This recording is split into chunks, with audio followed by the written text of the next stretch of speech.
AITAH for telling my wife why our daughter doesn't trust her? I'll tell you why she doesn't trust you. I snapped. My voice was louder than I expected, and it made the room go dead silent. My wife's eyes widened. Our daughter sat stiff at the dining table, staring at me like she couldn't believe I'd actually said it. I could feel the tension in the air, thick, almost choking, as if the entire house was holding its breath. And then I said it. The reason. The truth my wife didn't want to hear. The truth my daughter was too afraid to say herself. The color drained from my wife's face. She gripped the edge of the chair like she needed it to hold herself upright. Our daughter's fork clattered against her plate, and tears welled in her eyes. The moment the words left my mouth, I knew I had crossed a line that couldn't be uncrossed. But before anyone could react further, before anyone could even breathe a word, there was a knock at the door. A heavy, deliberate knock. And that's when everything started unraveling. Okay, let me rewind. Because if I start from just that moment, it won't make sense.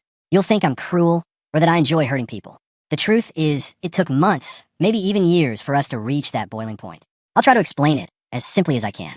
I'm 38, my wife is 36, and we've been married for 12 years. We have one daughter together. She's 14. I love that girl more than anything.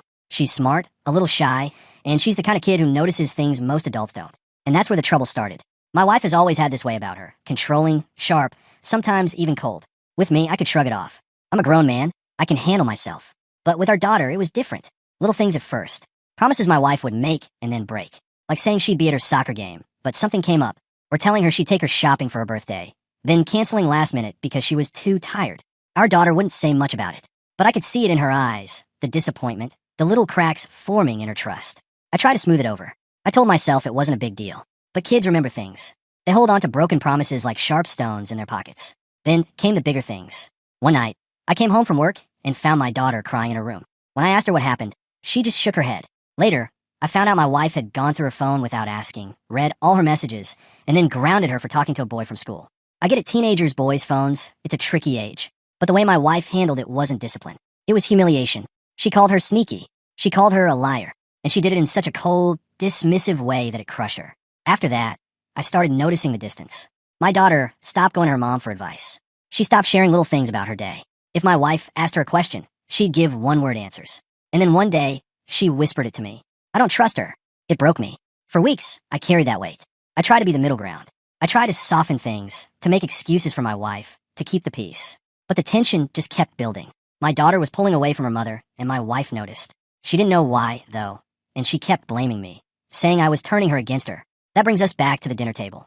We were eating quietly, the three of us, when my wife finally snapped. She slammed her fork down and demanded, "Why don't you ever talk to me? Why don't you ever tell me anything anymore?" Our daughter froze, her eyes darting between the two of us. She looked cornered, like a rabbit about to bolt. And before she could even answer, my wife turned on me. "This is your fault. You've poisoned her against me." That's when I lost it. That's when I said it. The words my daughter was too afraid to speak out loud. The words my wife never thought she'd hear. The reason she doesn't trust you is because of the way you treat her. And just as the silence set in, just as the shock began to register on both their faces, that knock came to the door. A heavy, deliberate knock. Like whoever was standing outside knew exactly what was happening inside. And they weren't leaving until someone opened it. The knock echoed through the house again. Slow. Heavy. 3 times.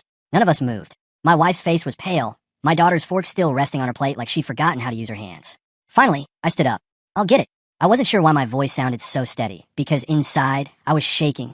The timing was too strange. We had just cracked open something raw, and now someone was at our door. I opened it slowly. Standing there was my wife's sister, Jenna. Her hair was messy, her eyes red like she'd been crying. She didn't even wait for me to say anything. She brushed past me into the house, clutching her phone in her hand like it was a weapon. "We need to talk," she said, her voice sharp. And then, turning to my wife now, the room felt like it shrank to half its size. My wife tensed, her hands gripping the back of her chair. My daughter stayed frozen, staring at her aunt like she already knew something bad was about to be said. "What are you doing here?" my wife snapped, but her voice cracked in the middle. Jenna didn't answer right away. She set her phone down on the table. The screen was lit up. Messages. A long thread of them. I leaned closer. My stomach dropped. The messages were between my wife and Jenna. Arguments. Fights. But buried in between the anger were things I hadn't known. Things about how my wife had handled our daughter. About secrets she had kept from me. My daughter tilted her head, trying to see. My wife reached out fast, snatching the phone from the table, her face burning red. "This isn't your business." "Yes, it is," Jenna shot back. "It's exactly my business. And it's his business, too." She pointed at me. I felt my pulse pounding in my ears. My wife's eyes darted to me, wide and frantic, like she was silently begging me not to push. Not to ask, but I couldn't stop now. "What's going on?" I demanded. My wife swallowed hard, her hand tightening around the phone. "It's nothing. Just family stuff. But Jenna laughed, a bitter sound. Nothing? Really? That's what you're calling it. She turned to me. You need to know why your daughter feels the way she does. It's not just the little things. It's bigger. Way bigger. My daughter's eyes flicked from Jenna to me, and then to her mother. She looked terrified, like she didn't want to hear what was coming, but couldn't look away. Stop, my wife hissed. You don't know what you're talking about. Oh, I know enough, Jenna shot back. I couldn't take it anymore. Enough of what? I demanded, my voice rising. The room was dead silent for a moment, and then Jenna opened her mouth and said something that made my stomach drop like I'd stepped off a cliff. Something so shocking, my daughter gasped and my wife shoved back her chair with a crash. And in that single second, I realized we had only scratched the surface of why my daughter didn't trust her mother. You've been lying to her, Jenna said. Her words sliced through the air like glass breaking. My wife's face went pale, but she didn't say anything. Jenna turned to my daughter, her voice softer now. Sweetheart, your mom hasn't been honest with you about why she missed all those games or why she wasn't around when she said she would be. My daughter blinked fast, confusion flashing across her face. What do you mean? I froze. My chest felt tight, like my body already knew what was coming before my brain did. Jenna's eyes flicked to me, then back to my daughter. She wasn't at work. She wasn't busy with errands. She was meeting someone. The room went silent. My daughter's lips parted, her eyes going wide. My wife's chair scraped hard against the floor as she stood up, her hands shaking. Stop it, Jenna. Don't you dare. But it was too late. The truth was already hanging in the air. She was with another man, Jenna said. The words hit like a punch to the gut. I felt my world tilt sideways. My daughter's fork clattered to the ground, her face twisting in shock and betrayal. She looked at her mom like she was staring at a stranger. I couldn't even speak. I just sat there, staring at my wife. Is it true? She opened her mouth, then closed it again. Her lips trembled. It's not like that. Then what is it like? I snapped. My voice shook. Because right now, it sounds exactly like what she just said. My wife pressed her hands to her face. It was a mistake. I only met him a few times. It didn't mean anything. But my daughter didn't care about excuses. Tears streamed down her face as she pushed back from the table and bolted upstairs, her footsteps pounding like thunder on the staircase. The sound of her bedroom door slamming shut echoed through the house, final and sharp. The silence afterward was unbearable. I buried my head in my hands, trying to piece together the fragments of what I'd just heard. Months of tension, distance, broken promises, suddenly it all made sense. I wanted to scream at her. I wanted to demand names, dates, everything. But part of me was too numb to even move. My wife sat back down slowly, her hands still trembling. I didn't want her to know. She's just a kid. She wouldn't understand. She understands betrayal just fine. I shot back. And now she knows why she never trusted you. Her eyes filled with tears. For the first time in years, she looked small. Scared. I never wanted it to get this far. But already had. Hours passed. Jenna eventually left, slamming the door behind her with a bitter warning. Don't think you can hide the rest, either. I sat alone in the living room, staring at the dark staircase, listening for any sign from my daughter. Nothing. Just silence. I thought maybe that was the end of it for the night.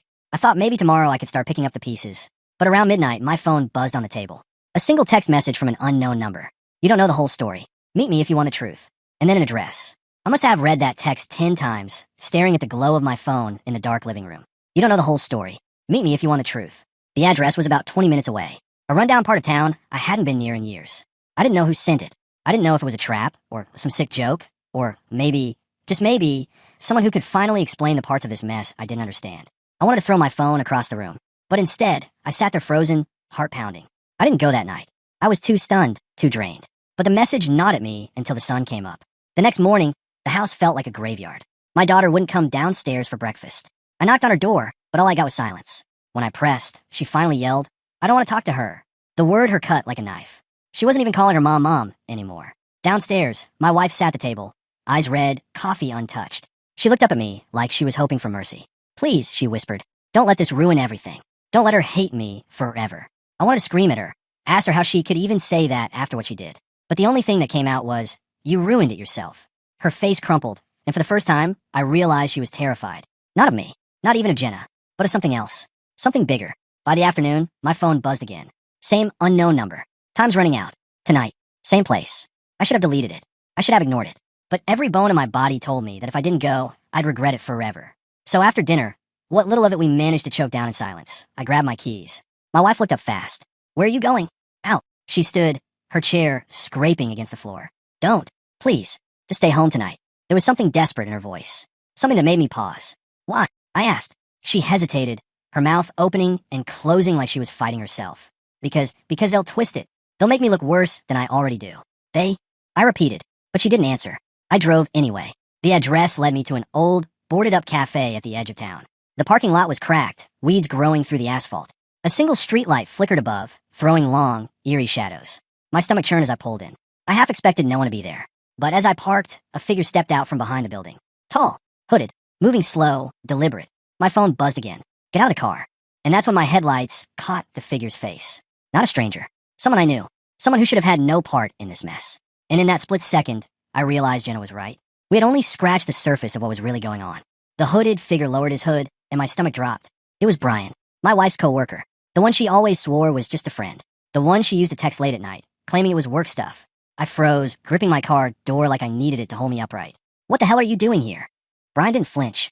His eyes locked on mine. I told you, you don't know the whole story. He motioned for me to follow him around the side of the cafe. Every nerve in my body screamed not to, but I did, because if I turned back now, I'd never get the truth. We stood under the flickering streetlight. His face was pale, tense. He shoved his hands in his pockets. She came to me, he started. Your wife. She told me things. Things she couldn't tell you. I clenched my fists. Like what? That she was sneaking around behind my back. He shook his head. No, bigger than that. She was scared.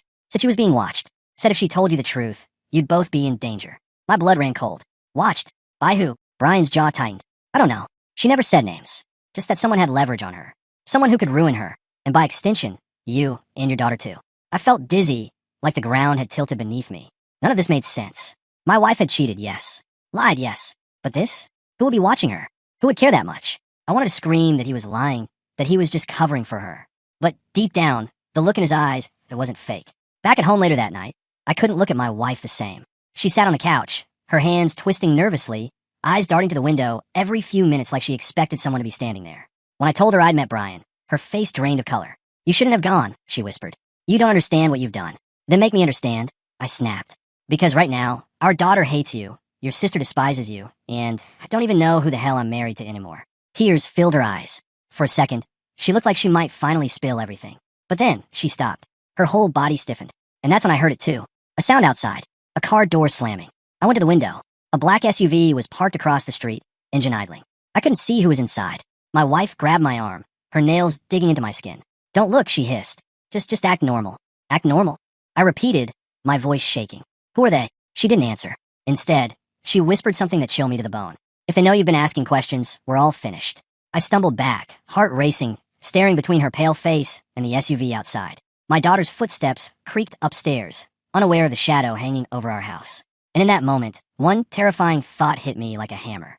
Maybe my daughter didn't trust her mother not just because of broken promises, but because deep down, she already sensed the danger that was closing in on all of us.